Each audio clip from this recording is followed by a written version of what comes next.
आज मैं फिर आपके सामने एमसी माथुर रेडियोस लखनऊ से। आज हम बात करेंगे why do we need a hearing aid. Now ये एक बड़ा अजीब सा मसला है हमारे, मैं कह सकता हूँ बहुत अच्छे से। हम हिंदुस्तानी थोड़ा सा डिफरेंट बने हैं। अगर हमें कोई तकलीफ़ है तो हम लोग ये सोचते हैं अरे चलता है, चलने दो। ठीक है, सामने वाले को थोड़ा ज़ोर से बोलना पड़ेगा या मैं उसके पास चला जाऊंगा, सुन लूँगा तो मैं अपना काम चला लेता हूँ। लेकिन अगर ये कहीं परेशानी हमारे बच्चों को है तो क्या हम लोग अपने घर पे बैठ सकेंगे? फ़ौरन डॉक्टर के पास भागेंगे, उसका चेकअप कराएंगे, चेकअप करा के उसका हियरिंग एड लगवाएंगे। ऐसा फ़र्क क्यों है? मैं बताता हूँ ये फ़र्क क्यों है। ये फ़र्क इसलिए है क्योंकि हम अपनी ज़िंदगी मानते हैं कि हम जी चुके हैं, लेकिन ऐसा है नहीं। बच्चे की ज़िंदगी शुरू हो रही है, इसलिए उसको सब चीज़ चाहिए, लेकिन मैं अपनी ज़िंदगी जी चुका, ऐसा नहीं। प्रैक्टिकली मेरा अपना ये कहना है कि अगर घर का सबसे बड़ा सदस्य ठीक नहीं रहेगा तो घर भी ठीक नहीं रहने वाला है। अगर आप ठीक नहीं हैं तो आप पूरे घर को परेशान कर देंगे। अगर मैं कम सुनता हूँ तो यकीन मानिए मेरे घर में जितने लोग हैं उन सब का वॉल्यूम बढ़ जाएगा, ज़ोर से बोलना शुरू कर देंगे और उन सब की ये आदत बन जाएगी जो कि ठीक नहीं है।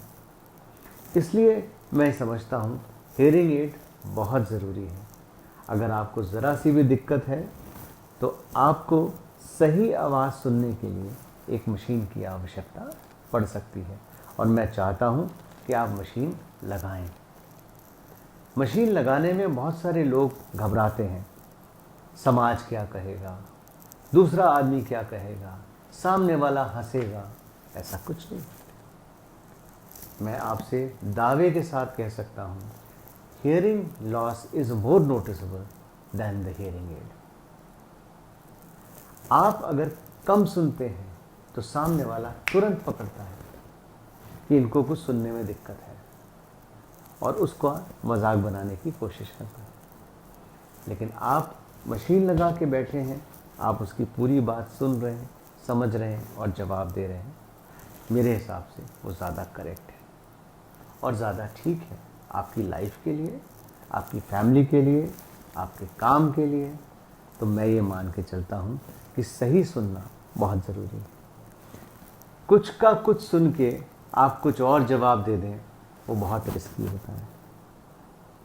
मैं ये मान के चलता हूँ और हमेशा आप लोगों से ये बात कहूँगा कि अगर आपको कम सुनने की दिक्कत है, कान की जांच कराइए, नाक कान गले के डॉक्टर को दिखाइए और अगर ज़रूरत है तो मशीन पहनिए। हमारे पास बहुत सारे ऐसे केसेस आते हैं जो मेंटली डिस्टर्ब हो जाते हैं। पागल नहीं कह रहा हूँ मैं, लेकिन वो परेशान रहते हैं। अपनी आँखों के ज़रिए इतना ज़ोर लगा के आवाज़ को सुनने की, कंसंट्रेट करके आवाज़ को पकड़ने की कोशिश करते हैं, जो कि कहीं ना कहीं उनकी सेहत को ख़राब करता है। और मैं ये नहीं चाहता कि मेरा कोई भी कम सुनने वाला इस दौर से गुजरे। अगर उसको दिक्कत है तो वो आए, अपना इलाज कराए, अपना हियरिंग एड लगाए और आराम से अपनी ज़िंदगी गुजारें। अगर आपको कान में नुकसान है तो कान की जांच कराइए। एक कान में परेशानी है तो एक कान में हियरिंग एड लगवाइए। दोनों कान में परेशानी है तो दोनों कान में हियरिंग एड लगाना है। बहुत सारे लोग कहते हैं अरे एक कान में लगा दो, मेरा काम चलता है। लेकिन नहीं, ऐसा नहीं है।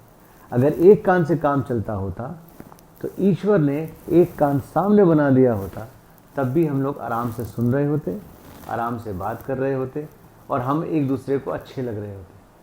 लेकिन भगवान ने दो कान दिए हैं, उसकी एक बहुत बढ़िया वजह है। मैं आपको अपने एक वीडियो में आपको दिखाता हूँ कि ऐसा क्यों है। मेरे पास एक ये पेन है और एक ये पेंसिल है। अगर मैं अपनी एक आंख बंद करके इस पेन की पेंसिल की निब को टच करना चाहूँ तो शायद मुझे दिक्कत होगी। देखिए,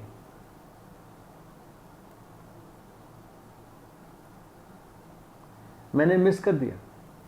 लेकिन अगर मैं दोनों आँख खोल के इसको देख के करूँगा तो मैं एक बार में इसको पकड़ सकता हूँ और ये अपनी जगह पे आ जाएगा। इसी तरीके से जब हम एक कान से आवाज़ को सुनते हैं ना, तो हमें डायरेक्शन की प्रॉब्लम होती है, हमें एक्यूरेसी की प्रॉब्लम होती है। जो शब्द के अंदर वर्ड या लेटर बहुत थोड़ी देर के लिए है, उस लेटर को हम लोग मिस कर जाते हैं, और ये हमारे दोनों कान के होने की वजह से परफेक्ट सुनाई देता है। इसलिए मैं हमेशा सबसे बात कहता हूँ कि एक से भले दो।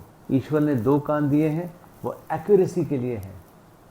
ऐसा नहीं है कि उसने स्टैंड बाई में दे रखा, एक चला गया तो दूसरे से काम चलाएंगे, ऐसा नहीं चलेगा। दोनों कान की मदद लीजिए और पूरा आवाज़ सुनिए, चारों तरफ से आवाज़ सुनिए, 360। Thank you.